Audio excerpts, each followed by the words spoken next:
Kids will make you to do things that will always make them happy. Even if you don't know how to go about it, you still have to look for a way and make them happy. So on the 24th of December, I asked her that what she wanted us to eat on the 25th, and she said she wants fried rice. I've never cooked fried rice since she came, and I told her that I don't know how to make it. And honestly speaking, I don't know how to make fried rice. Even though I've watched countless of videos where they are cooking and I also used because of all these continental dishes, and I registered for a cooking class this year. Though I've not started practicalizing it, but I decided to go through those videos and I saw how to make fried rice there. But then again, I didn't make my own exactly the way she made it too, because I made do with the things I have at home, and maybe in time to come I'm going to cook the way she cooked it. Another thing I observe is that one stressful part about making this fried rice is cutting the veggies. And when you're the only one that has to do it, it's really, really stressful, honestly. Because I cut these veggies, say my leg begin to pay me as I take stand. And you know I have a baby and I have to be attending to them and at the same time cooking.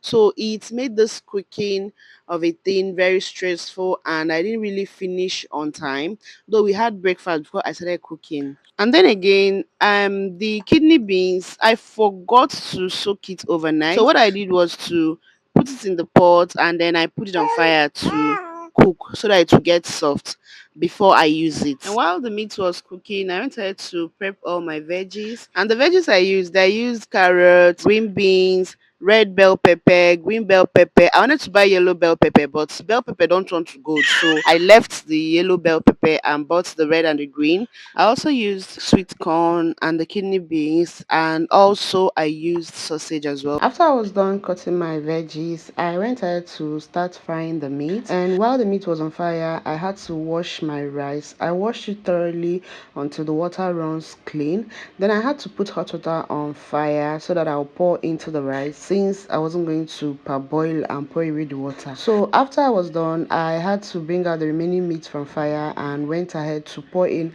the hot water I had boiled earlier into the rice. I allowed it sit for some minutes before I went ahead to sieve out the water, because I don't want it to be too soft. And why I had to pour hot water was because I needed my my toddler to be able to eat it as well. At this point, it was time for us to roast our rice, like to fry our rice, because I fried it. I went ahead to add my vegetable oil and I added butter as well. I stirred it before adding onions into it.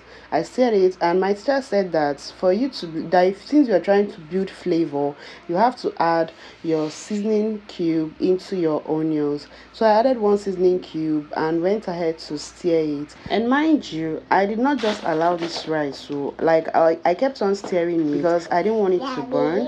So I had to keep stirring it. At some point, I had to add my curry. So I used Gino curry.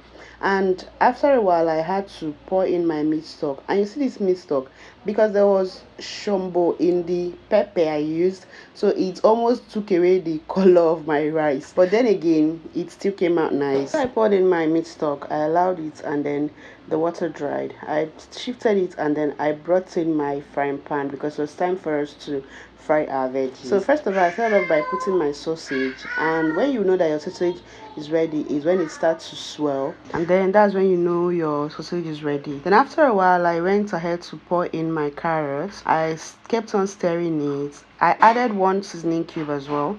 Then I went ahead to add my green beans. My sister no add green beans, so now me use my wasabi add green beans. So then I went ahead to add my bell peppers. I kept on stirring it. After a while, I went in with my sweet corn and then the kidney beans. I kept on frying this until I was sure that it's ready before I went ahead to pour it into my rice. And according to my teacher, when it comes to fried rice, the veggies you use are completely optional, and you wouldn't want your veggies to outshine the star of the dish, which is the rice. So you have to keep it to a minimum so that the veggies and the rice will have to shine together. And if you observe, I didn't really put much salt into this, and it really came out nice. I kid you not, you see this food bar, it's finished today. Like my baby girl Ada couldn't have enough of it. She actually ate 4 plates into it. I also ate like 3, then my husband and my toddler. Please ignore the background noise. I don't try to do this voiceover over and over again, but the noise kept on coming. Alright then, see you guys later. Let me go and sit down and enjoy my food.